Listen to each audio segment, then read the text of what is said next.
Good evening, everybody. I call to order the special meeting of the Victoria City Council for January 25th, 2018. First order of business is the Pledge of Allegiance. I pledge allegiance to the flag of the United States of America and to the republic for which it stands, one nation, under God, indivisible, with liberty and justice for all. Okay, just a reminder for everybody, this is a special meeting because Monday's meeting was canceled due to the snowstorm. We have to limit our discussions only to the two items on the agenda. So at this point, can I have a motion to adopt the agenda? So moved. Is there a second? Second motion. All in favor signify by saying aye. Aye. All opposed? Hearing none, the agenda is adopted 4-0. First item, consent agenda. Is there anybody in the audience or the council that wants to remove anything from the consent agenda? Hearing not, can I move we approve the consent agenda? Is there a second? Second motion. Seconded by Councilmember Gregory. All in favor signify by saying aye. Aye. All opposed? Hearing none, the consent agenda is adopted 4-0. The last item on the special meeting that's on the agenda, Kara, is the 2018 street and drainage improvements. Go ahead, take it away. Good evening, Mayor and Council. I've been instructed to be brief, so I will do my best. The council action being sought tonight is just authorization to advertise for bids for the street project. So it'll be back in front of you again, but I just have a couple of refresher slides. This slide shows the project areas, the Kelzer Pond area, Marigold Circle, Roy Street, Oretz Court, Grace Court, and Narcissus Street. That hasn't changed since you saw the project the last time. The scope of the improvements is defined here on this slide. We're reclaiming pavement. I'm just going to touch on some minor items of note since the timing of the feasibility study. So once we get into the design phase, we do a more detailed review of the sanitary sewer system and the water system because we want to make repairs to that system before we build a new surface over the top of the sewer and water. And we did note that there is about an 80-foot section of sanitary sewer that has a pretty significant sag in it in the Roy Street area. So we will be repairing that as part of this project. So that involves excavating down to the sanitary sewer line, which is 22 feet deep in the ground, and replacing a section of pipe and eliminating a sag. The pipe is flowing about 40% free right now, so that causes potential problems with plugging and backups down the road. So we want to fix that before we do the road. We do look at replacing castings as part of this project, but we have found that some of the structures that are beneath the catch basin castings are substandard to accommodate a larger casting, so we'll be replacing some catch basins as part of the project. And then the other thing that we're doing that we hadn't discussed at the feasibility study was replacing any of the pedestrian ramps that are in the project area. So we're upgrading those to meet current ADA standards as part of the project. We do that on all of our projects, but we hadn't noted that at the feasibility stage. The current total estimated project cost is about $1.35 million. $1.2 million of those costs are assessable. I've noted on the slide here what the preliminary assessment amounts were at the feasibility stage. And the difference between the 1.2 and the 1.35 is sanitary sewer and water main repairs and those ped ramp replacements that I noted on the last slide. In terms of project schedule, I have the wrong date here because it's now the 25th, but tonight you would be approving the plans and specifications and ordering advertisement for bids. Bids would be received on February 22nd. We'd anticipate that the City Council would be considering awarding a project on March 12th, and construction would be occurring this summer. We did hold an additional open house on the project a couple weeks ago and actually didn't have anybody attend that meeting, interestingly enough. We did have good attendance at the original neighborhood meeting and the public hearing, so there may not be that many questions left out there. We had sent out a survey collecting data from the project and got a pretty good response rate on that. We will end up holding a couple of pop-up meetings, as we call them, where we hold meetings out on site and make our staff available for people who just want to pop over and ask some questions about the project and the construction process before we start work. So if we start getting phone calls, we might have another open house here, but with nobody attending the last one, we want to try this pop-up approach to get the word out to some more people. And so with that, I am looking for the motion to approve the resolution approving plans and specs as noted on this slide here. All right, before the motion, council, any questions, comments? Just have a question. Is it normal to only have 30 days to come back with a bid of this type? We're legally required to advertise for 21 days, so we're within the legal requirements. Sometimes with larger projects, we'll look at giving them 28 days, but in reality, the contractors don't really dive in until the week before it's due anyway. So, Any other questions, council? Okay, can I have the motion? I'll make a motion to approve a resolution approving the plan and specifications and ordering advertising for bids for the 2018 street and drainage improvements project. Is there a second? Second the motion. All in favor signify by saying aye. Aye. All opposed? Motion passes 4-0. Okay, I move that we adjourn the special meeting. Is there a second? Second. All in favor signify by saying aye. Aye. All opposed? Okay, at this point, the special meeting of the Victoria City Council is over. We're going to move into the workshop. The workshop is done informally, as everybody knows. Was everybody expected to, if you would, why don't you just introduce yourself? There may be some people that are confused. Councilmember Striegel could not make it tonight, so this is not a imposter. He's not been replaced. I'm sorry, my name is Jeff Lotion. I am the chair of the Planning Commission. Just for clarity, in case there's any confusion. Where are all the members here? Should we, council, should we take a short recess? Any thoughts? Good. We're good? All right. We're going to go ahead and go. Who wants to, who's going to start? Aaron, is this you? Yes. All right, take it away. Mayor, Council, Planning Commission, Parks and Rec, good evening. Thank you for coming to the special meeting. I know the date switched, probably was a challenge for a couple people on their schedules. Tonight we have Britt and Brian with HKDI, the consultant that's working on our comprehensive plan, to provide you with an update of the 2040 comp plan. The steering committee has been hard at work going through some of these options and vetting through some of the ideas, so we're getting closer to coming to some of the final options. So something to put on your calendar, Monday of this next week, we do have an open house. It will be here at City Hall. So that's to review the 2040 comp plan as well as the Wasserman Park. So if anyone would like to join us, please do. It'll be in this room and then the conference room as well, starting at 4 till about 6:30. So that's Monday the 29th. Please join us if you can. I'm going to pass it over to Britt and Brian to walk you through.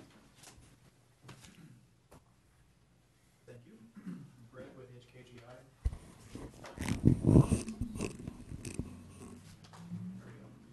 Quickly, our agenda for tonight, we're going to run through a few brief slides here to use the overall process and go through a presentation of the growth plans for the south area and west area. Brian's going to do that and discuss the citywide land use plan. And then I'll come back and discuss some more details of other aspects of the plan for the preferred direction here, the comprehensive plan in terms of parks, trail, open space, transportation, and downtown. And we'll discuss where we go from here in terms of the overall process the next few months. For, as Aaron mentioned, kind of nearing the final stage here, so it's exciting. For several months of work with the steering committee, and it's exciting to see it kind of moving towards a final direction here as we're at this point in the process. And of course, we'll have time for Q&A discussion here as we go through all this. Can I pause you a second? Yes. Sorry. I need to plug this in. that makes it hard to work. That's the reason it didn't work. Could you all hear me? Yeah. Not quite. Is that better? Uh-huh. All right. All right. Okay.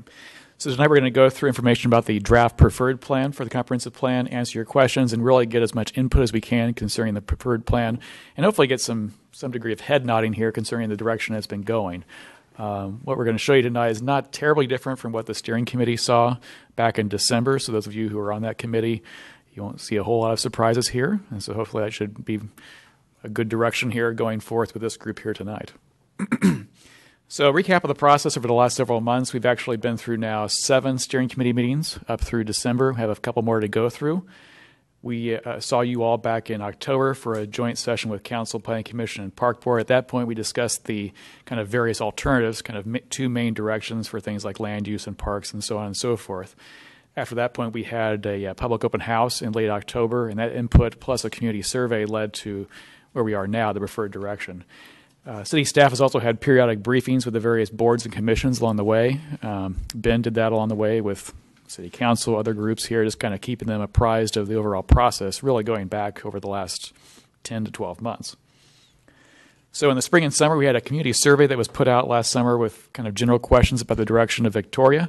That got 158 participants. We had Social Pinpoint, which is a kind of web-based, map-based application. People were able to go in and provide comments on a location-specific basis. We had over 1,000 people visit that website. Very good input from that concerning the direction of Victoria, and 135 comments. And we actually had a booth also last summer at the Classic Car Night back in June. Got a lot of great one-on-one interaction with the community at that event as well. As we went through the fall, as mentioned, we had this public open house back in October in this room. We had pretty good turnout, about 66 folks there. We had a community survey that was tied to the information shown at that meeting. We had nearly 200 respondents to that. And we had a follow-up Social Pinpoint, again, a map-based application where folks looked at the different alternatives for things like land use and parks and so forth. And we had about, almost 600 folks on Social Pinpoint at that point as well. So all that input in the fall through you all, through the public meeting, public open house, and these online surveys, we worked in November and December to really refine towards a preferred plan, again, for the south area, which is basically south of Marsh Lake Road down towards County Road 10, the west area, which is essentially south and east of Laketown Road and Highway 5, and of course citywide as well. So Brian's going to come up here and he's going to walk you through the main components of these plans here in the next few minutes. It's probably best if I stay at the mic, Karen, for this. That'd be good. Do you have the clicker? There it is. Perfect. Good evening, everyone. Again, I just want to kind of go through for each of these sort of the foundation builders for what we look at for a part of the growth area planning. Obviously, when we look at these, it's a combination of the natural systems that are out there, natural features, wetlands, woodlands, and particularly for the south growth area, we're looking at the county roads system as they sort of surround the periphery of the southern growth area from County Road 43 on the west, County Road 11 on the east, Marsh Lake Road and that planned improvement project to the north, and then County Road 10 to the south. And then sort of the existing infrastructure, the utilities you can see with the pink lines starting to extend down from the current urban area of the community. So as Britt had mentioned, based on the feedback we had received, not too much has changed as we've gone through the process. Again, predominantly low-density residential throughout. As we look at some of the highlights here for the southern growth area, again, that focus of more of a commercial use near the intersection of County Road 10 and County Road 11 with sort of adjacent business and sort of business park flex uses next to that for another component of the job space. So really from the rail line down towards the south and east being predominantly a jobs-based or sort of a commercial-based focus in that quadrant of the plan. And then areas of more medium density and high density residential sort of scattered around some of the key intersections as we look at County Road 10 or County Road 11, and then running a little bit more medium density along those transportation corridors, and then with the bulk of the plan being predominantly low-density residential throughout. There's also an additional area of commercial sited near the intersection of County Road 10 and County Road 43 on the far west side of that the southern growth area. When we talk about residential, a couple of key elements to this are the combination of the low-density residential that you see predominantly in yellow, and we've worked with city staff, Aaron, to really help understand that northern area, which is towards the north side of Marsh Lake Road. That's representative of some of the current planning projects and plats that are coming in through various developments there. That helps inform some of the contact points for intersection spacing along Marsh Lake Road. So you can see that combination of predominantly residential on the northern side there around Marsh Lake Road. And then what was sort of seen in that natural resources map early on is in the center of this area there's a really great abundance of natural resources, including wetlands, some steeper slope areas with some great woodlands on it that are a part of the hunting preserve today.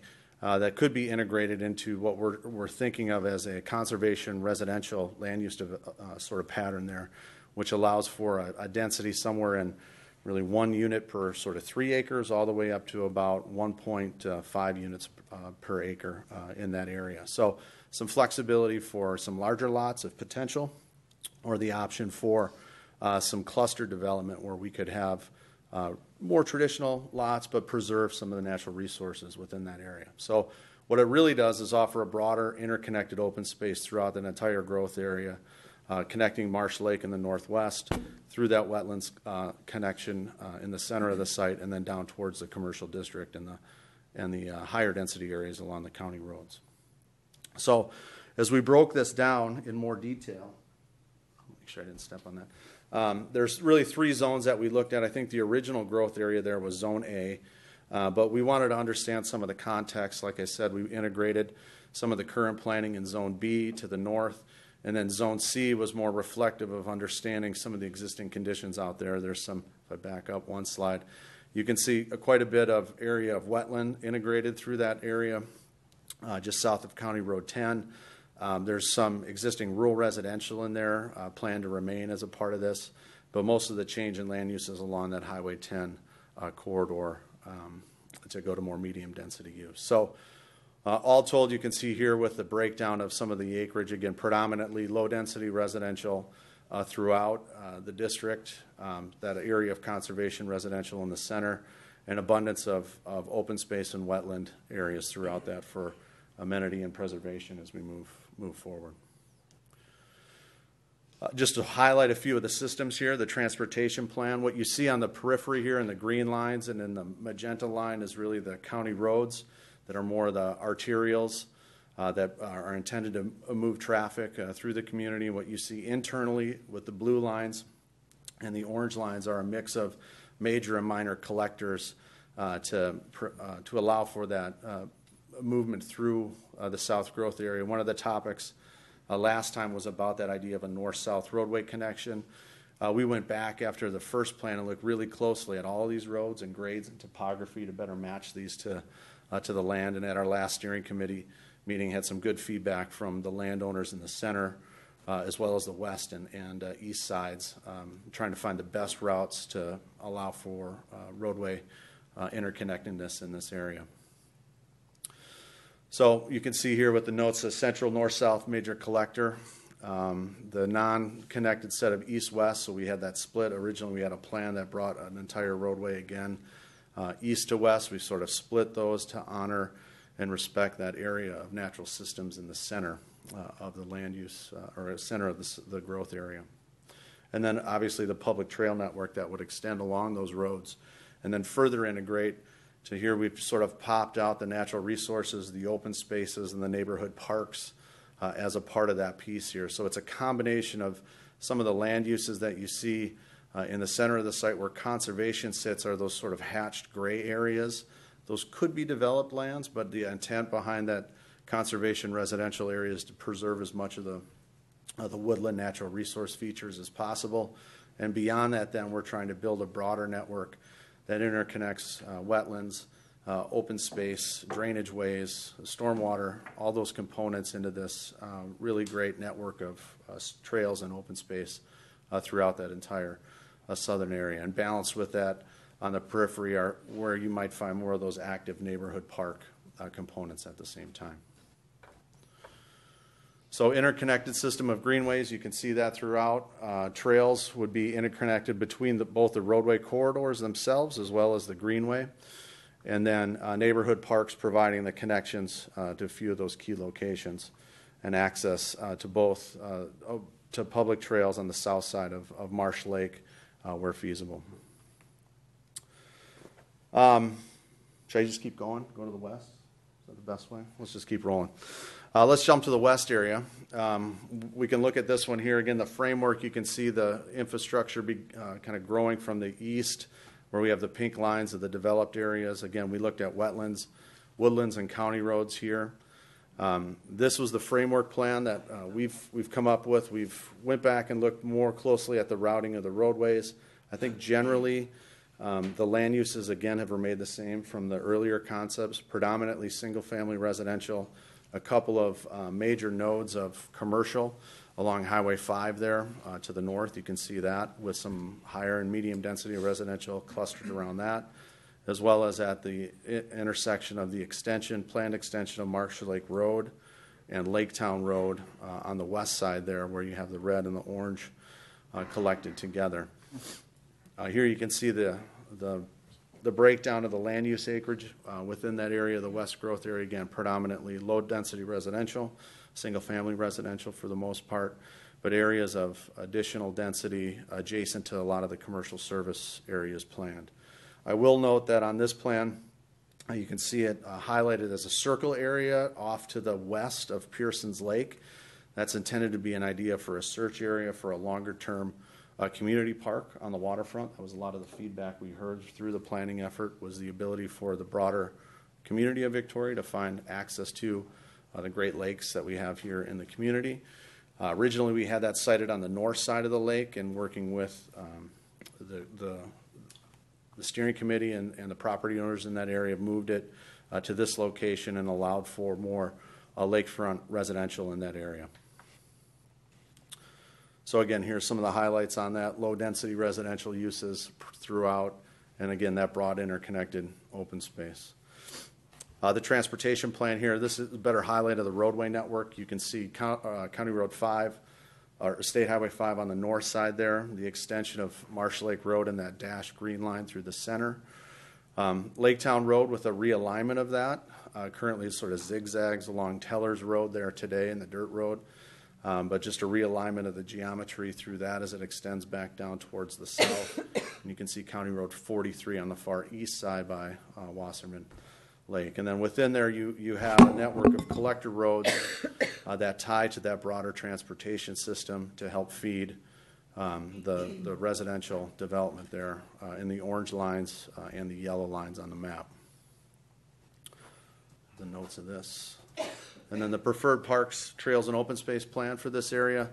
Really the highlights of this are the interconnected network, again, really trying to stretch north to south throughout. We have sort of a wetlands chain that works from Turbid Lake, on the west side there. That drains and flows to the north. We're still working pretty closely with the watershed district there to better understand the details of that and the development pattern in that location. Obviously, the protection along Pearson's Lake, keeping that more residential in that area, and the broader search area for that park on the west side, and then protecting the park resources around the wetlands and drainage ways, sort of in the center of the site there. And you can see a pretty broad area of green. A lot of that is more hydric soils that are tiled today, but would likely be turned into more of a wetlands restoration project that could help with the water quality for Pearson's Lake long term.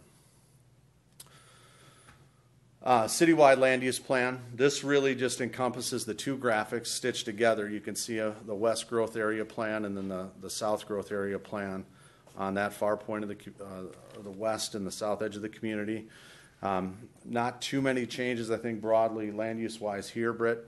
Help me out if I miss anything, but generally downtown remaining sort of in its same configuration. There was talk about sort of jumping the road to the south with the downtown district. I think the way we've left that with the steering committee is to allow that to maybe take place in the future as more thought and ideas are put behind the Highway 5 expansion, if that were to come to fruition, and think about that as a next step project and understanding what would happen, the implications of that if it were to jump to the south, not presuppose that we stretch downtown limits to the other side of Highway 5.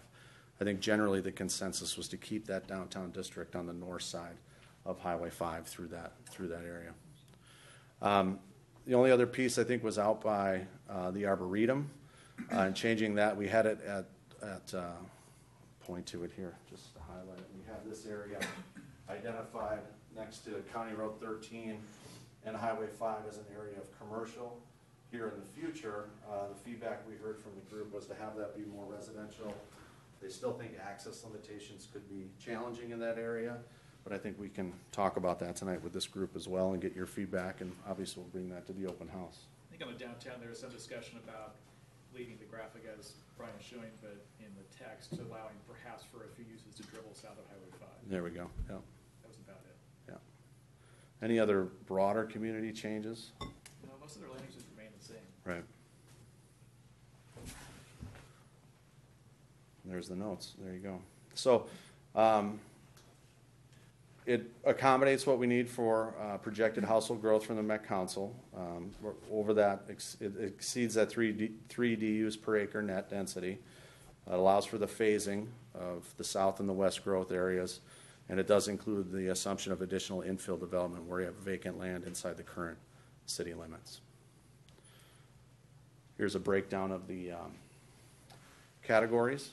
You want to run through this one, Britt? Yeah, I mean, if you look at the screen there, Met Council, per their projections, they're projecting around 3,000 additional household units needed between basically 2014 and 2040. And that top half of the diagram basically shows that we've planned out through the south growth areas and some infill in the downtown areas and so forth, roughly double that. So we have more than enough capacity. Now, the projection numbers from Met Council, we were talking to Ben here initially during the process. The city's already been kind of exceeding the projections of the Met Council the last couple of years. So the numbers could end up being more than 3,000 units additional between now and 2040. We have more than enough capacity in terms of what's planned here and shown on the screen here to accommodate growth of the community. And yeah, again, we're hitting basically the density target projected by Met Council. Again, while we still have quite a bit of yellow here, which is low density, we have enough of the high density residential in certain locations and enough medium density residential, things like townhomes, to accommodate and to hit the kind of recommended overall density level from Met Council. And again, it's not saying we will absolutely have to have all that stuff, but it's just showing the areas where we could have that in order to hit Met Council kind of general goals for the region. So that's my one comment on that. Anything else to add? No, I think that's good. I mean, how many more slides do you have? Like 5 or 6 more. Let's just run through it all. Okay. First. So kind of backing up to, we talked about land use citywide, talking about parks and trails and open space, just kind of looking macro here. So overall, there's some recommendations that came through from the 2005 Parks Master Plan for the overall city that we've kind of gone back to and examined, and we talked about with the Park Board last week and also with the steering committee along the way. There was discussion about having a large urban park and a sports complex along the way. And there's also discussion about trails are in high demand, but the gaps exist as we look at the park system overall. And a lot of discussion both then and now about getting ahead of development in the growth areas. And that's what we're showing here on the different growth areas of the south area and the west area. What Brian showed here is we've tried to get out ahead and show where the different greenways would go, different alignments for different kinds of parks, how they would go out in general in the future. So the trails and the green ribbon, the term green ribbon refers to basically a kind of a overall system of trails around the community. The 05 plan didn't graphically get to showing where that might be. We have an idea here in another slide or two about that. But in terms of the plan for bike and pedestrian trails, as Brian's shown here on the plan, all those different areas of green, and if you look at some of the details on the previous slides, we have ideas of where trails would go around the west area, around the south area, and also around the different lakes. Trails could be around those natural areas, but also could be actually in the right-of-way at different kinds of streets. As you would look through the planning for Marsh Lake Road or County Road 11 and so forth, you can actually have trails along those roads as well. And of course, trails would be within those green belts. So some of those corridors that Brian talked about, the idea there would be to have trails running through those over time, working with development as you go through the future. So again, trails could be adjacent to the road, could be in natural corridors, could be on a sidewalk. And of course, a lot of talk about regional trails. We have some regional trail alignments that have been kind of shown on the map here through this part of Victoria, and we are acknowledging that, and that was really incorporated into what we've shown here on the west area and the south area as well. So prioritizing trail gaps, those little kind of red dots there are where there's little trail gaps here and there. So we've pinpointed that, and we'll show that in the plan of where the city needs to come in and close some gaps, kind of various little gaps here and there to fill in, but that'll be highlighted in the comprehensive plan as a main target in terms of parks recreation for the community going forward. And the idea of a green ribbon, we see here on the map of on the right, the ground rounds in Minneapolis. That overall system, which was developed, in the late 1800s, Brian? Right? Kind of looked at the system of lakes there like Harriet, Calhoun, Nokomis to the south, and Hiawatha, and of course the Mississippi River, and some other alignments around the north side of the city there, and really create an overall loop. And of course, all of us being living in this region, we know that Grand Rounds has really become a focal point for the city of Minneapolis, and has really strengthened neighborhoods and really made them really attractive over many, many years. And so you can't really exactly replicate that in any given community, but the idea of having some sort of overall system, overall loop here is something we thought about here for Victoria, a system that would follow roads and natural corridors and also connect up with parks, because if you look at the map of Minneapolis, besides the actual lakes, there's a lot of great parks along these alignments of trails as well. So here's our idea of a green ribbon, 18.8 miles in totality here, and a lot of smaller loops as well. And let's see if this thing, okay, it doesn't work on the screen there, but the bigger green loop around the outside essentially kind of follows the outside of the south and west areas. It would kind of follow down Laketown Road, go down County Road 10, come up 11, follow around the east side of the town, up around Rolling Acres and so forth.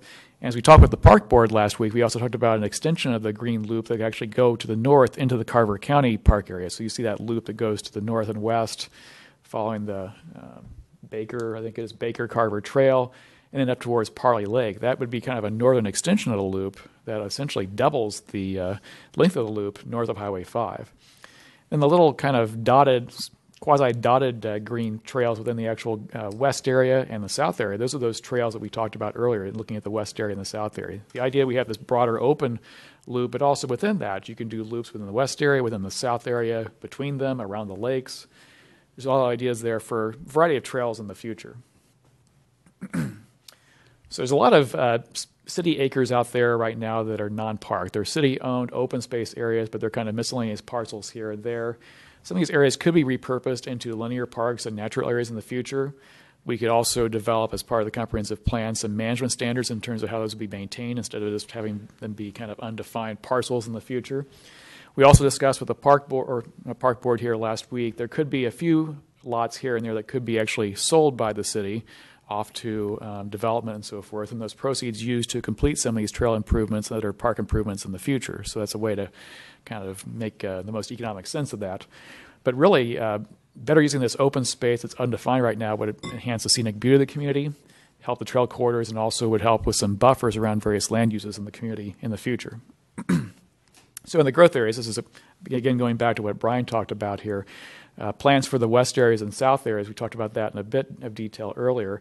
A couple things to mention. On the west area, up there towards Highway 5 and Laketown Road, the city has had discussions and is actually in the middle of a process right now to talk about partnerships with the Minnehaha Creek Watershed District to more formally plan for those and more detailed plan for the watersheds through there, kind of more define the open space corridors. Brian, anything to add on that?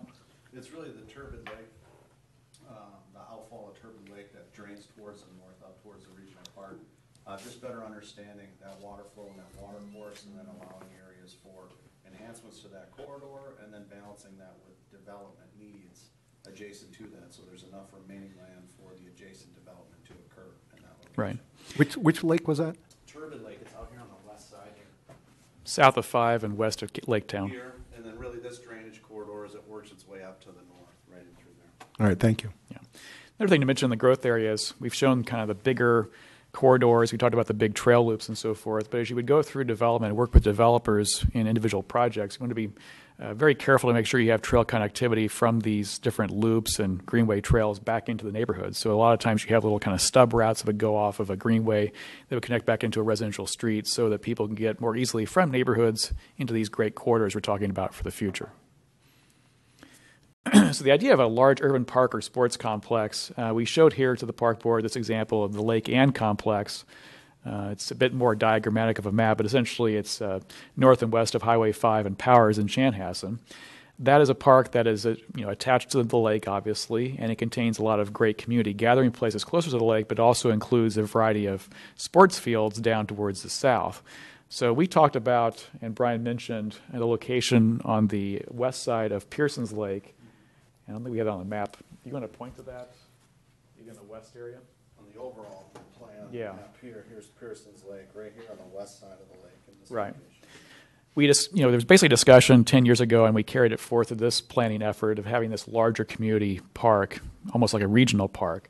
And previous thought as we started the process was to have it essentially kind of down south of County Road 43 and County Road 10, really down towards the south end of the community. And as the discussion evolved here, we really talked about and got a lot of, I think, head nodding from the committee about a lakefront park. And that southwest part, or the west side of Pearson's there, is one of the few spots left along one of these lakes here that has a good amount of open space available. Of course, the city does not own this land right now. It would have to go through and really secure that land over time. But it's fairly open, it's fairly accessible, visibility of the lake is pretty good, and there's also a boat ramp there already. So it's kind of already teed up for some sort of public use, public park. I can tell you that discussion last week with the park board, they asked the question, well, gosh, do we have to have all these sports fields really as part of this larger regional park? And the answer in the discussion we had was that the park could be scalable. You could actually really focus on the lakefront improvements, the really kind of maybe amphitheater, focus on lake access, and have sports facilities somewhere else. We also discussed how, if you look at this diagram, it shows a bunch of baseball fields, 6 of them there in Chanhassen. And we discussed how, as you go through the details of park planning, of course you could swap these out and put in soccer fields instead if that's really more in demand, which I think is a trend now in most communities. And you could really modify this. This is not a definitive idea. We basically just kind of talked about how the Lake Ann Park example was somewhat of a precedent here for Victoria. But of course, the city would have to go through more detail, planning, and thought for this in the future. But as part of the comp plan, it seems like we're getting some pretty good head nodding and buy-in towards this idea of a future larger community park here along the west side of Pearson's. Other things we discussed with the park board and as a major thrust here of the park plan for Victoria is really the idea of better connecting to the Three Rivers Park System facilities to the north. So perhaps better trails from downtown up to the north, across Highway 5 into the areas to the north, and really even from Turbid Lake in the west area across Highway 5 into the Carver County parks to the north of there as well. So it kind of goes back to the idea of the green loop, the green ribbon connecting not only the main part of Victoria, but really up into Carver County, and embracing that as part of the system in a way already. The other idea was connecting to the Arboretum. We aren't showing detailed ideas of that, but as you can see on the map, there's a lot of areas east of Rolling Acres and Highway 5 that are right now shown as kind of undefined. That's Arboretum property. I think the discussion will be ongoing concerning how the city may actually connect its trails in with the Arboretum over time.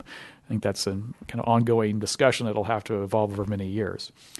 The other idea is that came out of this was really more proactively discussing protecting private open spaces as a land use designation. So areas that would be perhaps part of an HOA, part of a private development that would be open space could actually be shown as that on a land use plan in the future.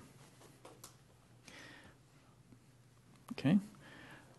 So the other thing we talked about, we mentioned regional trails. Some of these kind of shadings here that are kind of tannish along Highway 5 and also down along Highway 10, those are regional kind of what they call search corridors put forth by regional park planning authorities and Met Council and so forth of where future regional trails could be in the future. And those have been incorporated into the plans for the west area and also along the south area as well. So the idea is that we don't have to follow those routes exactly, but try to follow the spirit of that towards having regional connectivity between Victoria and, say, Waconia, communities to the east, and so on and so forth. So again, that's a citywide parks, trails, and open space plan. It does not have the green loop on this thing, but it basically incorporates the areas that Brian showed for the west area and the south area. Also incorporates the current park system within Victoria, within the main part of the city, and of course includes the Carver County lands to the north. So it kind of puts it all together in one map. So some other items we discussed in terms of parks and recreation. Last week discussed with the park board the idea of more neighborhood park redevelopment. So there are some facilities, playgrounds, and so forth, some various neighborhood parks that could be spruced up in the future, kind of reinvigorated over time, new equipment and so forth. Talked about disc golf and dog parks. I think the group largely said there were already enough dog parks here. I think that comments from that regard tonight from you all may be helpful. There was discussion back in the last park plan in 05 about having an urban town square. We didn't really get into that a lot last week, but there could be some comments from you all about whether there should be more proactive discussion about having some sort of central park, whether could be a small one perhaps here in the downtown area as a central gathering spot for the downtown. Also talked about a Lake Tamarack Park Preserve, and then having better gateways on the edge of Victoria, that kind of just maybe better monumentation so people know they're entering Victoria beside just a normal green highway sign. And then we talked about a forthcoming aquatic center. The planning for that's been ongoing, and that was alluded to here in our comments last week as well. So on to transportation. This is pretty brief here. The main takeaway in terms of transportation is that, like many of you know, most of the major transportation routes here in Victoria are not controlled by the City of Victoria. They're county routes or they're state routes in the case of Highway 5. And so really the city doesn't control its own destiny totally with regard to these facilities and what they may be in the future.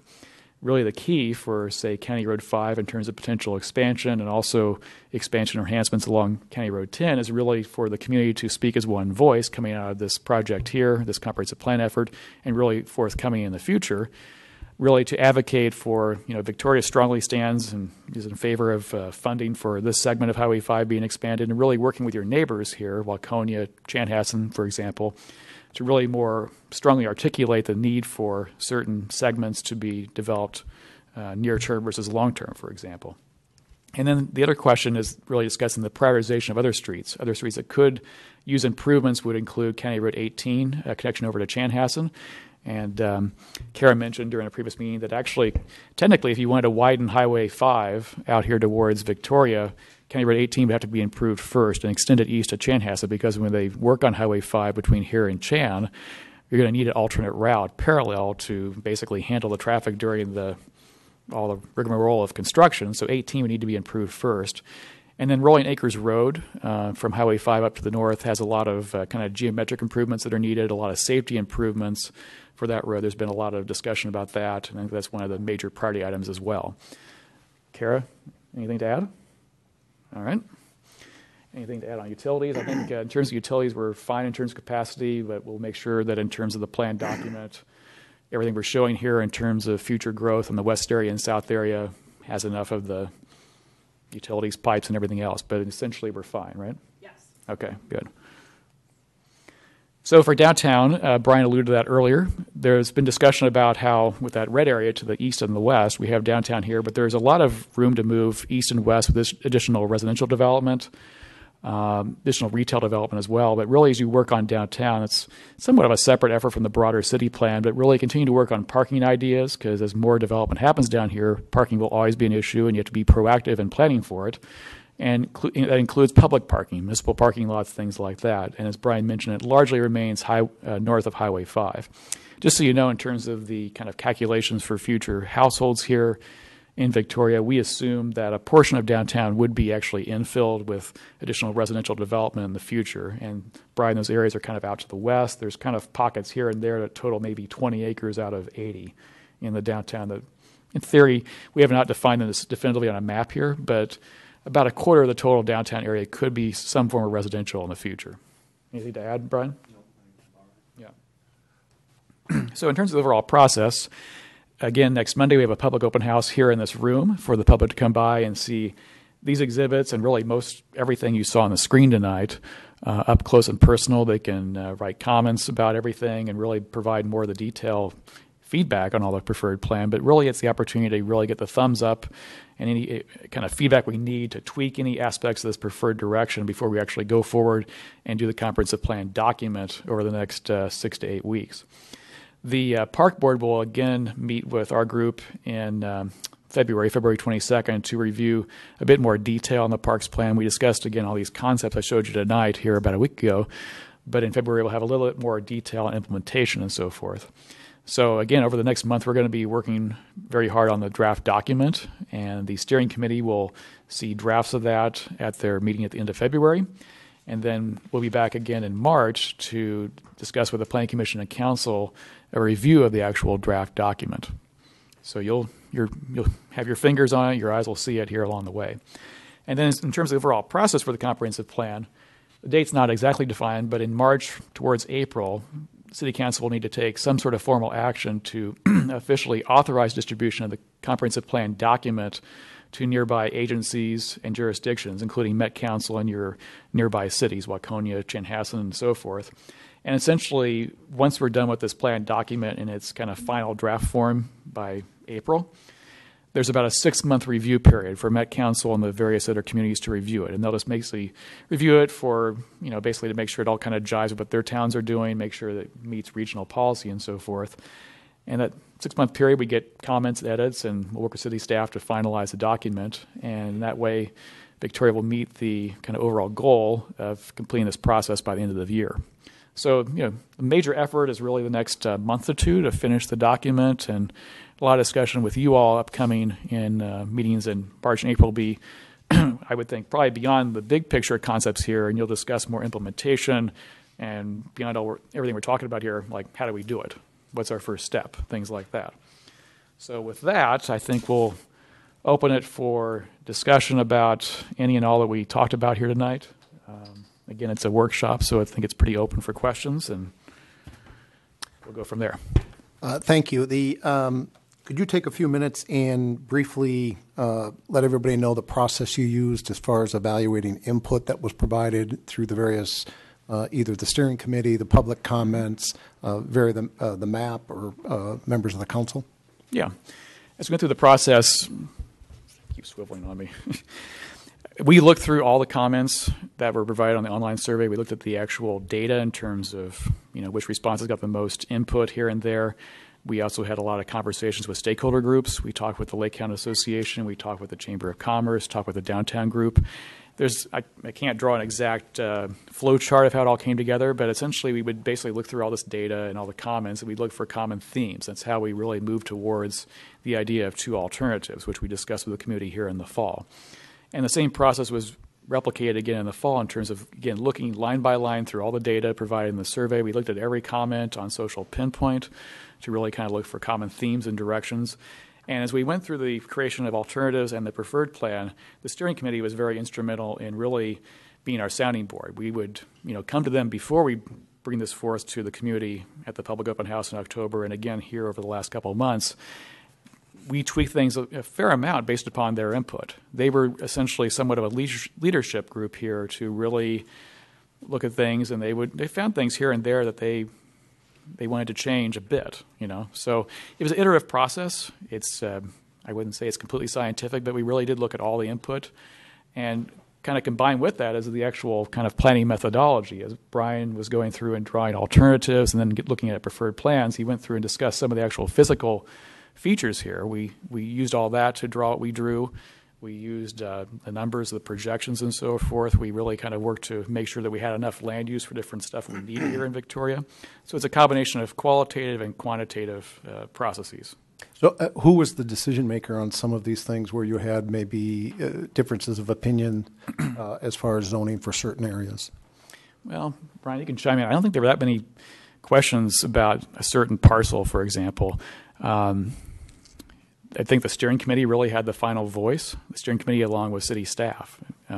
We weren't driving the boat here. Yeah, I think we can mention a few of the things that did come up. There were some things along the north side of Pearson's Lake. We had shown certain road connections there, and the neighbors on the north side of Pearson's, they came out to one of the committee meetings, and they really provided their input concerning what worked for them in terms of connectivity and so forth. So we responded to that. That was really one of the major kind of input points. Otherwise, I should just add that you modified the plan in response to that. So that feedback came in along the way, and the steering committee would review it and discuss it, and then the plans would be modified. At the last meeting that we had last month, I think it was 2 months ago. It's all a blur. There was general consensus among the group, and certainly Jeff can speak to that as well. So there wasn't really anything left that was like. Oh, that's helpful. Thank you. That's really the important part of Monday, to have that another round of open house to get that feedback. So if we missed something, if we didn't hear something quite right, if we didn't really reflect what people were looking for, then we'll have an opportunity to react to that once they see that preferred final draft. No, I got it. Yeah, thank you. That's helpful. The other question I have is for something like on the south side of 5 for extending downtown. I've heard, there's different camps and different points of view whether we should or not. But what I heard you say here tonight is the comprehensive plan kind of leaves the door open so that it could or it may not. So is that kind of a typical process, if you will, where there's not a clear consensus on what should be done in a certain area, where you can kind of leave it open so that it could potentially either be commercial or remain residential? It's not that unusual. I mean, comprehensive plans are intended to be guides, but they can be changed. It's not law. Things do evolve. And comprehensive plans do include some language that allow for some degree of flexibility. Now, the official map, again, will show, north of 5, but it's just leaving the possibility for maybe that first row or two or first block of houses or of parcels there on the south side of 5 to be discussed for different land uses. It's not that unusual. What's the reason that the map doesn't include it? Was there extensive discussion?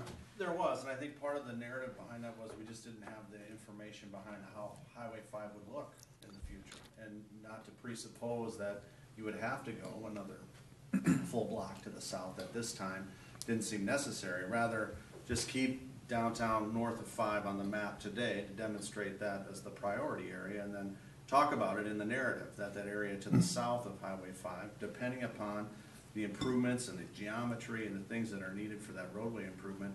That's what led to that notion of maybe another study in the future once more is known about the Highway 5 corridor that allows that opportunity to have a dialogue about either redevelopment or land use changes on the south side. So the key point to take away for something like this, where there's different points of view, is this isn't written in stone. And as over time, as this develops, there could be changes, and that's not going to cause problems with the Met Council or anything else. No, the plan is a plan, and we went through this with the 2030 plan.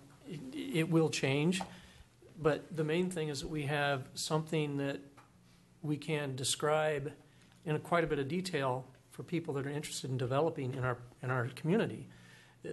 I'm interested in developing a commercial property. Well, these are our plans through 2040, and this is what we have considered. What are your thoughts? And it goes from there. Right. And it may or may not follow the plan.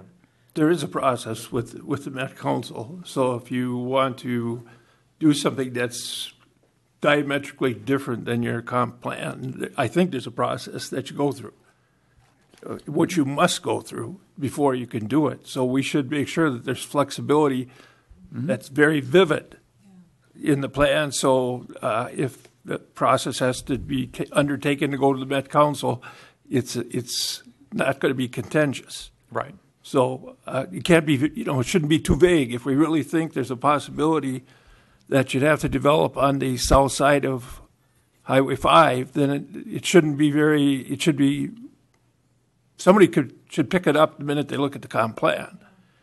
So rather than have all these vagaries, because it'll be. I think, though, I would just add that there wasn't, because 5 is an unknown, what does it look like? Is it 2 lanes? Is it 3 lanes? Is it 6 lanes? Is it?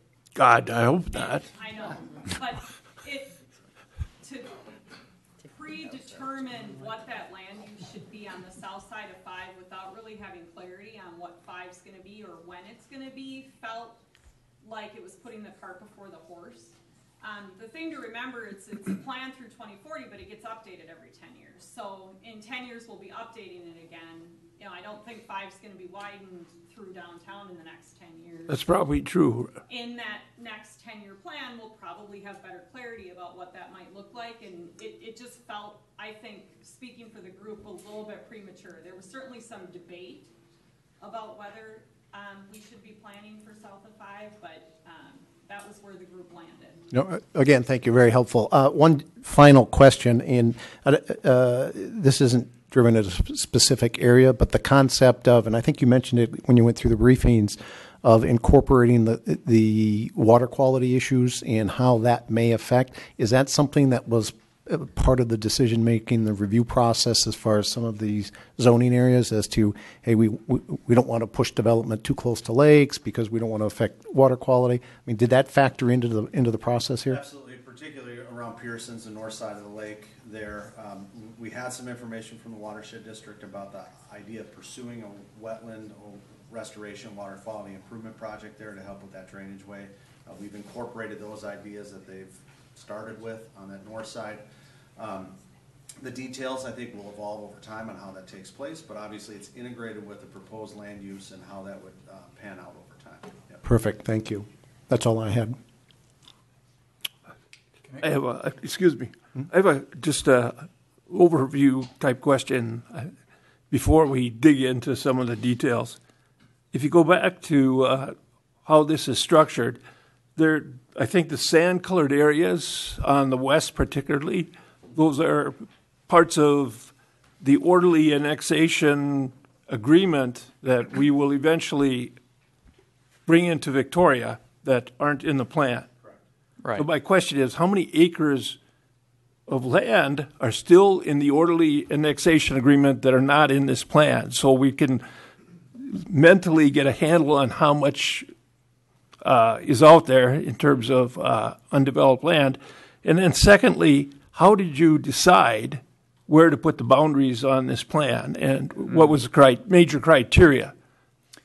Well, the first one, I don't have the exact number. I don't either off the top. We can get that for you. That's easily obtained, but it's not on the top of our head. It's the first question in my mind is, how did that line get there? Yeah, And the answer on the line, I know there's logic and there was a process. I don't understand the that process. line is from an agreement, I think it goes back to the 70s, from what Ben was saying. No, I know what the Yeah. orderly annexation is. The line is how far we drew the colors and stuff. Yeah. No, how far did you go with Yeah. this plan? We defined the growth areas when we started this process, so the staff itself decided which areas we wanted to look to the west and to the south. Just based on information we generally have about where we have people interested in developing and where we really felt like as a city we needed to have planned out to so that we could accommodate growth in the next 20 years. Now, Met Council will require us to plan for so much density, so many houses, so many people, but we don't know what that growth rate is going to actually look like. So Ben went through and identified essentially what those limits were that we wanted to include in the 2030 area. Is that based on infrastructure, like sewer? Or I mean, there's a criteria that he used to come up with those borders. and Correct. anticipated growth. Right. And the last plan, so the 2030 comp plan generally covered the same area to the south. The area to the west, it didn't go quite as far. And based on the feedback he's heard from landowners out in that area, it seemed like we needed to be planning a little bit further to the west. Well, I'm thinking of the Parley Lake area, the northwest section. So I'm just curious as to what the criteria was. Northwest of Pearson's Lake, that area? Or No, northwest area of the city. up in that area. From an infrastructure perspective, that's quite a ways out because it's well beyond what was in the 2030 plan. So prior to starting, we spent quite a bit of time talking about that area. And within this current plan, we really can't get infrastructure out there within 20. So this comp plan is going to be about this thick, if I remember. So is there going to be a part of that plan that actually talks about this, how you determined what the extent of the current comp plan is versus the universe of land that we have available through the orderly annexation agreement? For the areas that we'll show in the growth areas, the west and the south, there'll be a staging plan that comes with that too, sort of in 5-year increments or windows that identifies sort of the logical progression of growth, how we anticipate it going. That's not to say it's gospel on how that could take place, but this is based on the history that Ben and Kara have when talking with the landowners out there. And like, for example, on the south, if you will. Ideally, what we've heard through the growth area is that it's going to start from the north and work its way towards the south and maybe come back on that southern boundary back towards the west. And with that, we've talked about that idea of adding infrastructure there for sewer and water, et cetera, in an early phase that can accommodate future phases and allow the Hunt Club to remain as it exists until at a time they're ready to develop. So those thought processes on how it would evolve will show up in the draft document, how we allocate sort of the phasing windows over a 5-year period that we anticipate happening. The other thing to mention, Infrastructure improvements and the extension of sewer and water, where we see landowners willing to sell and develop, those conversations have taken place, and we'll blend that with the phasing plan. we're also Councilmember hoping to Vogt. have the document be a little bit thinner, by the way. Not a tome. Councilmember Vogt, so to answer your question, the Carver County GIS, if you do it really rough right here, it's about 4,500 acres, somewhere between 4,000 That and we 4,500 still have acres. not incorporated into our plan. In the brown on the map. So could we get a finite number? It would be, I think it should be well documented how we started this plan, the starting point. How did you determine the boundaries, the logic, the process, so that people understand how did we get to this? Did we just arbitrarily start drawing or, Well, it's a balance of a number of things between infrastructure and the cost of extending infrastructure with logical areas for development based on landowners' desires and where the market sees the availability of land to develop. So that narrative that we just described, along with that phasing plan, we can then integrate into the comprehensive plan document so people are aware of why the colors are on the map the way they are, why the growth areas have been identified the way they are. exactly, thank you. An error, maybe closer to 3,000. 3,000? Well, that's pretty close. I'm an amateur. 4,500? John, did you want to make a comment? No, that's okay, thank you. Yep. Can always come back to it. So let me open it up to members of the Planning Commission and the Park and Rec Committee. Feel free to, let's not talk over each other, but feel free to, if any of you have any questions or comments you'd like to make, please do so. Well, I brought up at a couple meetings that on some of the documents you showed the commercial districts that we have in Victoria compared to Victoria, Chanhassen, Chaska, Waconia. Victoria's way down, and I commented a couple times at a couple meetings, we need more commercial. And I never saw any increase in commercial. You mean we You should do? said, oh, we'll take care of that, but I haven't seen anything between 10 and Victoria. There's nothing. One of the areas that we did look at early on was at the intersection of Marsh Lake Road and County Road 11. We did have individual conversations with the landowners there, the Schneeks, and their desire at the time of that was to look at more of a low-density residential pattern for their property. We did expand some areas, the acreage at the node here. This actually was about the same as what we had shown, and we did add another area of commercial here at County Road 43 and Highway 10. But other than that, that's all we've shown commercial growth area in the city. This was another conversation. We had that shown as commercial earlier, but that was talked about just from access and adjacencies that may be more beneficial to be low-density residential. So those are topics to talk about with this group, and we'll also hear those comments probably at the open house, what makes sense from folks for commercial land. Back to your original comment, we did, with the committee, discuss some metrics, and we showed where, in terms of current retail, Victoria was compared to its neighbors, and it is way low.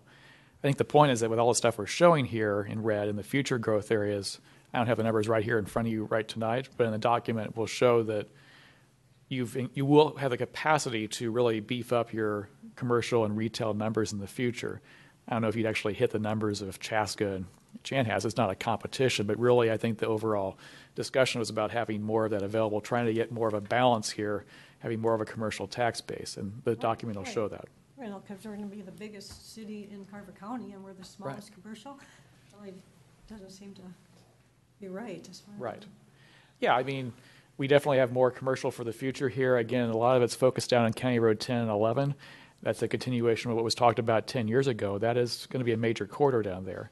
The retail at 43 and 10 is a little bit more of a neighborhood, as is neighborhood retail, as is the stuff along Laketown Road and Marsh Lake, and also at County Road 5 and east of Laketown Road. you'll see there's still a lot of red there for the downtown area. So we discussed how there'd be some residential infill development here in the downtown area. There's still actually a fair amount of room for some additional retail here in the downtown if you start stretching to the west and to the east. We're not talking, big box Home Depot kind of stuff, but we're talking about there's some additional retail that could come in over time. All told, in the growth areas, there's about 130, 125 acres of commercial land area, mostly 100 in the south with that node at Highway 10. That larger area is about 80 acres of commercial right there at 10 and 11, and then 20 acres at 43 and 10, and then about another 25 to 30 acres in the west growth area.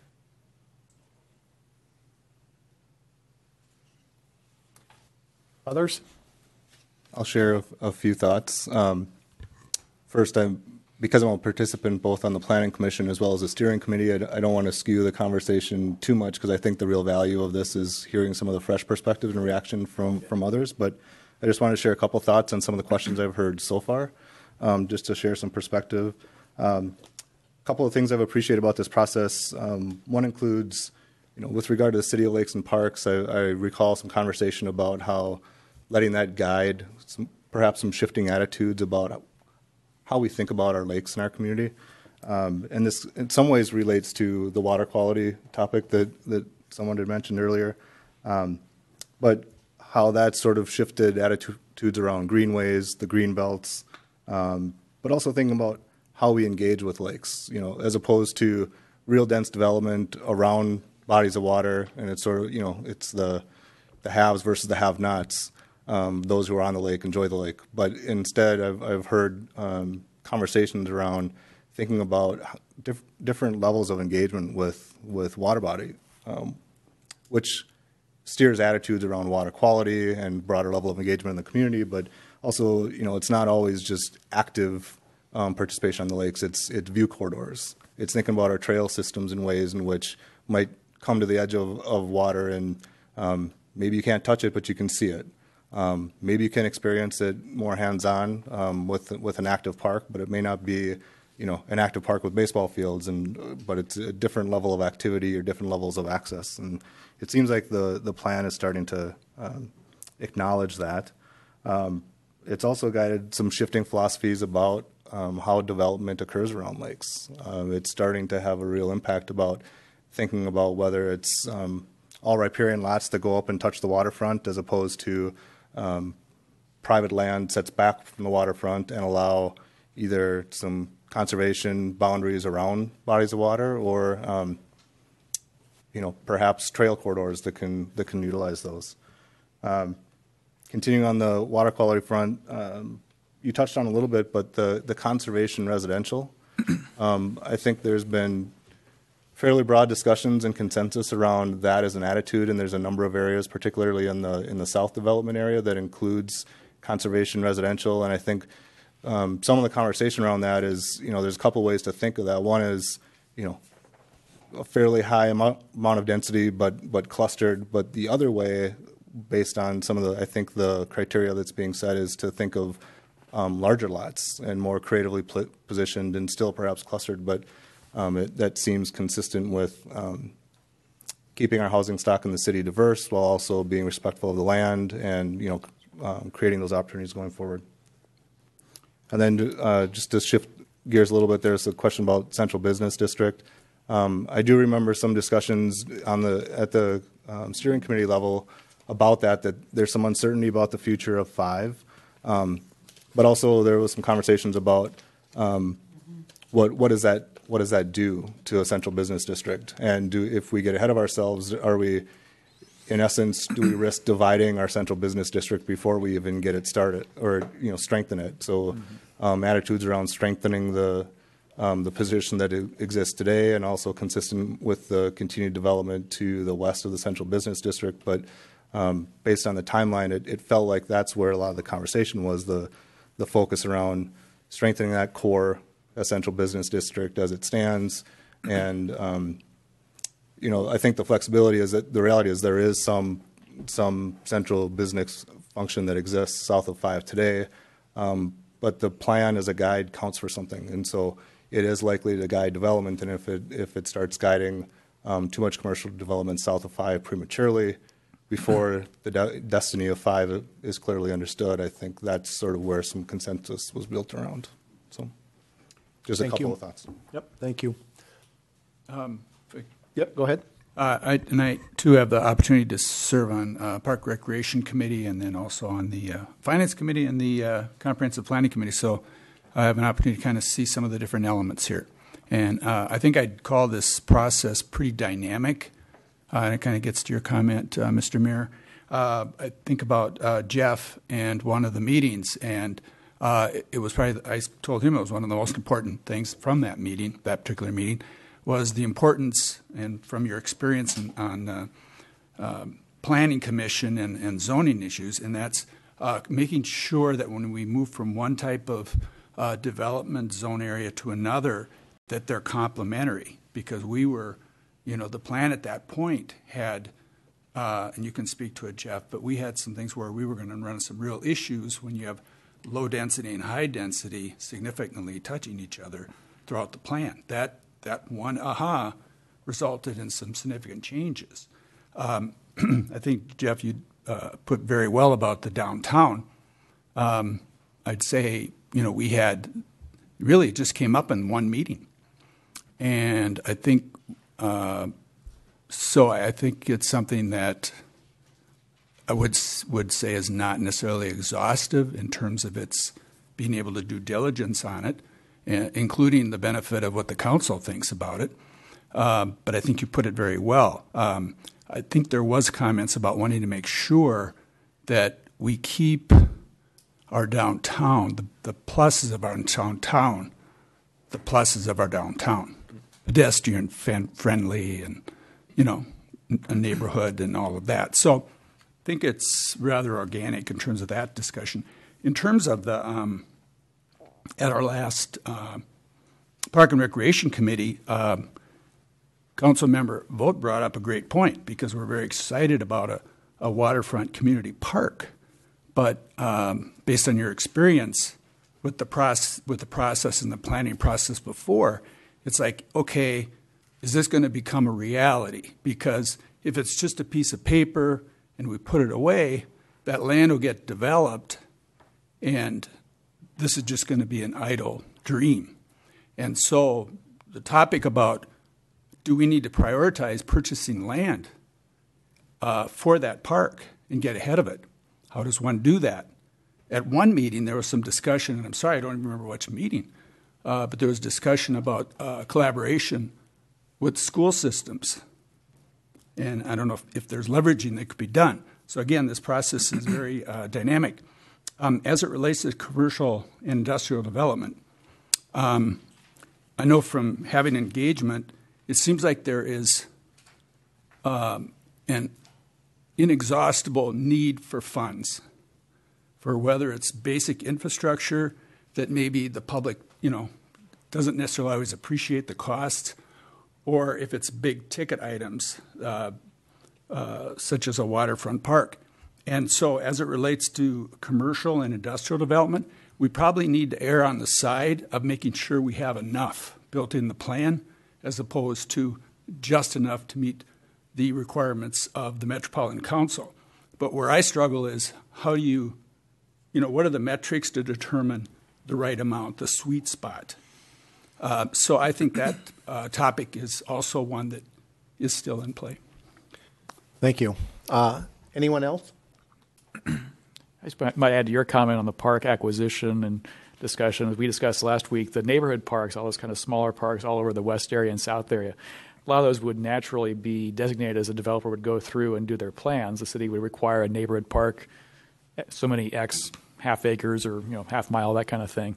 That regional park is kind of a different animal, where you wouldn't have to get out in front of it and probably have to purchase the land as as quickly and as cheaply as you could, because it's going to be a lot more expensive in 10 or 20 years. Exactly. Yeah. And with the notion of different kind of parks in the southern end of south of Marsh Lake Road, it looked like there was a lot of green. What was the housing density there? There's a lot of high density trees and that type of thing. How do we preserve that?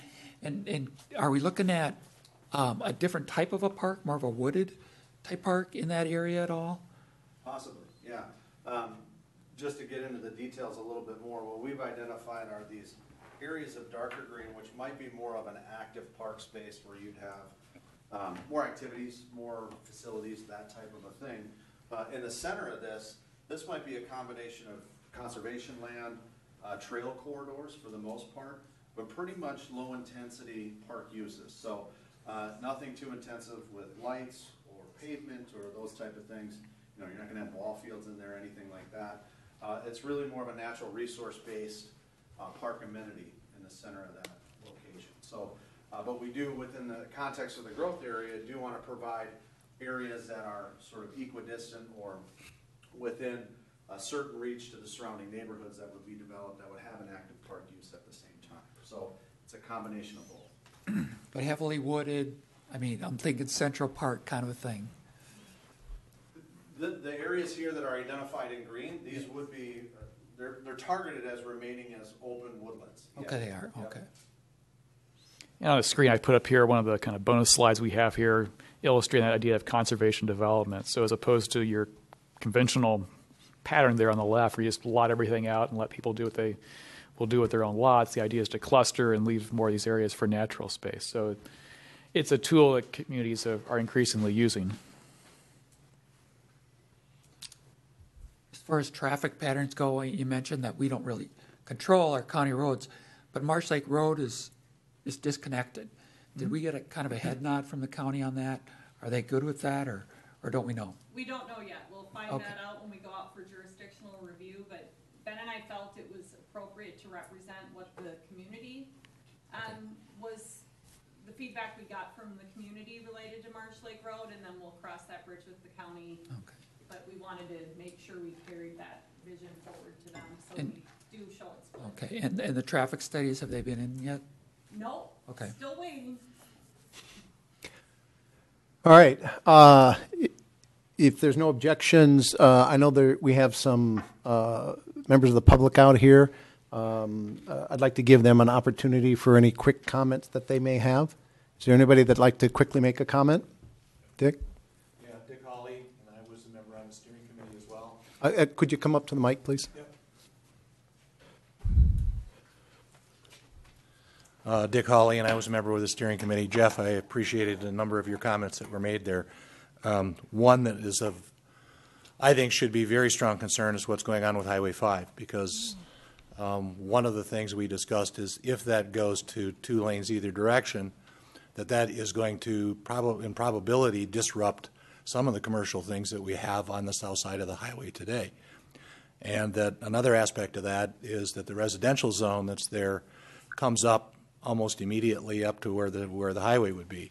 So the zoning aspects of what have been incorporated into the plan, and that was because of our limitation as a steering committee, was not being able to go through this with any really meaningful information, was that we were limited in taking a look at it, and yet we recognized that there is a severe problem that could be very disruptive. If someone comes in and builds a home there, and then all of a sudden we put a 4-lane highway in, that now they're going to be living on top of the highway. If we try to put a commercial zone right on the highway, just to the south of that, we're still probably going to want a bordering zone where we don't have residential right next to a heavy density commercial area.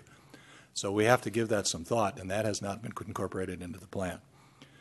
Another aspect that we talked about with this is that when we've talked about these conservation districts in areas where we have assets such as water or forest or other things, that one of the things that perhaps we should be doing is actually clarifying a conservation zone where we're trying to do something that is going to limit what the density of the build-outs are going to be in that area. And that by doing that, we'll have an opportunity to kind of protect some of those areas. And that what that required, as I understood it, was that we were going to have the support of the council and everybody to put some of those different types of zoning into our ordinances. Otherwise, our planning commission was not going to have any authority to be able to make judgments when time came when a developer made a proposal. So that one of the keys is that what we really need to do is to make sure that as we develop the plan, that what happens after that is a number of the things that we had in when we were talking about in the plan, becomes codified into our city ordinances and regulations, so that we can give the authority to the Planning Commission really to make decisions and allow the council to make policy decisions before that as to where we are with how the zones are set and what's going on. So that's a couple pieces that I'd like to mention. With the concept of defining ourselves as a city of lakes and parks, I felt that the thing that has been missing is what's going on with with our movement to try to protect our lakes and to integrate what we can, what we know about our waters and our wetlands and so forth, and how we work with the watershed district. Because as a city, we really haven't done a lot to be able to formalize that. So I applaud you all for passing what was going on with the Water Quality Committee, and look to the idea that maybe what we should be incorporating into the plan is at least the comment or the concept that the direction the city is going to head is to try to have a water quality committee that's going to develop some further plans, some further guidelines, and further policies when it comes to how we're going to manage water and how we're going to treat that from our zoning and our planning purposes. So that's one aspect of that. Another aspect that was discussed quite extensively within the steering committee was the idea that right now we're in a situation where we seem to lose a lot of our elderly and long-term residents out of our city, and they're going to Chanhassen and to other areas where they've been able to set zones so that they have appropriate types of living for those types of individuals once they decide that they can't live in their homes and maybe they can't get upstairs anymore, things like that. So discussions have been what can we do as part of this planning process to incorporate appropriate areas for that type of residence. That might be homes that are single levels, or it might be situations where they can move into more clustered homing where they have a single floor type living, and with doing that they also would have some proximity for services that they typically would need, whether that's a restaurant or groceries or other things. So the idea of the one that I mentioned consistently was on a trip that I took out to Los Angeles, was a trip where downstairs of a multi-resident kind of unit, there was a Whole Foods, and the whole floor was a Whole Foods with restaurant and coffee shops and all kinds of other amenities that can be used very easily. And upstairs was where they had more of a senior living environment, where all they had to do was to come down the elevators to be able to come down to it, and they had easy access and easy walking access. So again, if we look at our downtown, circling back to what I talked about before with Highway 5, right now I know that down to the south side, I have a daughter that lives down to the south side. They really enjoy walking to downtown. And again, we're going to have to look ahead and say, what happens if that becomes a 4-lane highway and all of a sudden we don't have that pedestrian-type access to what goes on with the city? So to me, that's a very big concern as well, as to what goes on. I liked a lot of what you mentioned when you were talking about the parks and the interconnection, but we also talked about interconnection with things that might not be right directly within the city. And so the Arboretum was a big one when we started to talk about that. The Three Rivers Parks has a Minnetonka Park that's up just north of Lake Zumbra up there on Minnetonka that has pools and other things that could be accessed. So we have to take a little bit more global look as we start talking about some of the transportation trails and the access pieces to this as we're working through them as well. So that was another aspect that was discussed from time to time within the plan. The biggest part of that to me is that what we were promised as the steering committee as we were going through this, that a lot of these discussions weren't going to be forgotten, that what was going to happen is that there were going to be notes that were going to be integrated into the plan with references to a lot of these different types of discussions, so that as we're looking at this in the long term, someone who might come in might be new to the council or isn't familiar with what the discussions were, would have access to that information and what the thoughts were as we were building the plan. And so I would hope that still is plans to be what's going to be incorporated into this, but just wanted to pass that information on because we thought that was quite important in terms of what was going on there. So those are a few of the comments that I have. There are others, but some of those are some of the main ones. So, thank you. If there's no other comments, questions, so I'd like to remind everybody again, this Monday, the 29th, from 4 to 6:30 p.m. here in City Hall. There's another open house. I know the weather kind of messed us up on Monday. Hang on a second, Jeremy. Please pass the word to your friends, neighbors, HOAs. Get the word out that if people want to come in and look at this and provide comments, this is a golden opportunity to do that. So please help spread the word. Jeremy, did you want to? Yep, absolutely. I just wanted to mention a couple things. I also am very impressed by all the different directions that input is coming, and you guys have been awesome to talk to and involving. Say his name. I'm sorry. My name is Jeremy Rock, 5925 Marsh Lake Road. I just wanted to point out a couple of thoughts. I don't know how much consideration has been given to a couple of these things because I haven't been at all the planning meetings and those things. But I'm wondering if we can, or if I can just make the suggestion, and I don't know how far this has gone, about lakeshore ownership. For instance, the most recent developments on the north side of Marsh Lake Road, south side of Wasserman Lake, where those lots, from my understanding, 3 or 4 years ago when we moved into the community, there was supposed to be the trail for the city going along the shore, and then the development was going to be behind that. So the lakeshore wasn't going to be part of the private lots. And somehow in that discussion with the developers at that time, the decision was made to allow them to have lakeshore lots and move the bike trail to a side of the street trail going through the neighborhood.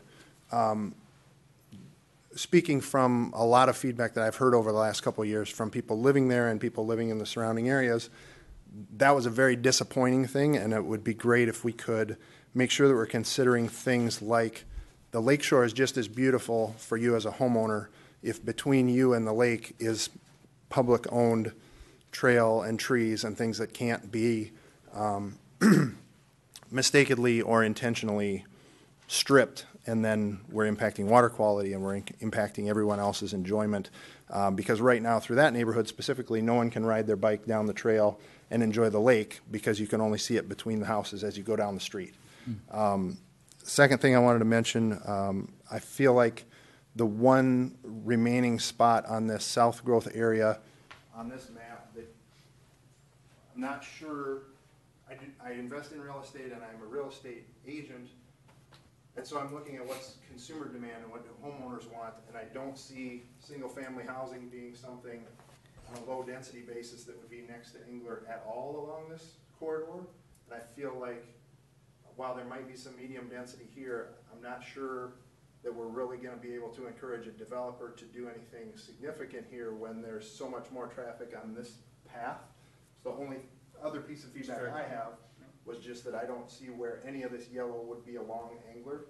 And I'm very concerned about this area in here being treated kind of like Lakeshore as well for those same reasons that, you know, there's an awful lot of beauty out here. And I would hate to see our city look at this area as developers do come along in the next 10, 20, 30 years and say, hey, the Hunt Club is now ready to sell. Hopefully we can have the attitude that we need to keep the things about our city as a whole on this map that make us the beautiful place where people want to live, and not look so focused down in on, okay, what's this development going to be? How many of these trees can we slash and burn to put more lots here?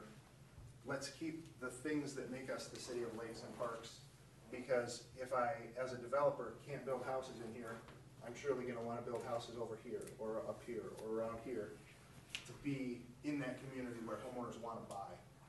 And so just keep that in mind, that all of this stuff that we do is just a guess and it's just a plan, but it is all truly based on consumers and where consumers want to live and where consumers want to shop.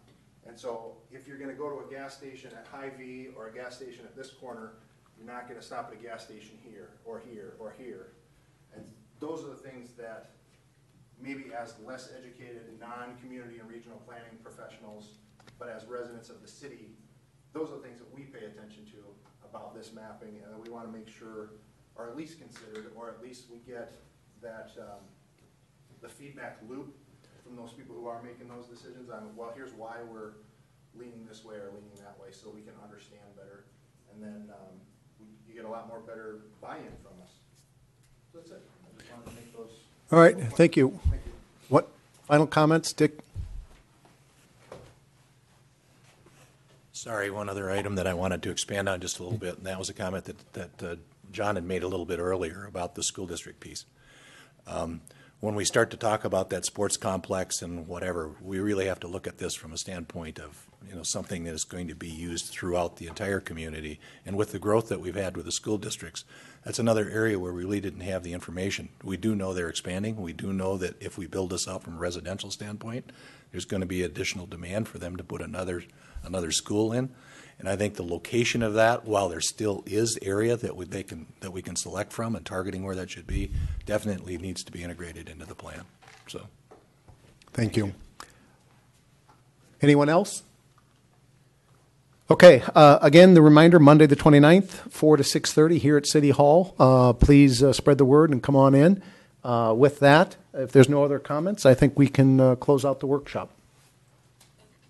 All right, seeing no one, the workshop, we are done. Do we need to actually adjourn this?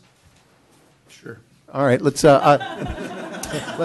make, there you go, I second that. All in favor signify by saying aye. Aye. We are adjourned. There, we did it. Thanks, everyone. 6 hours of work. An hour. No, yeah.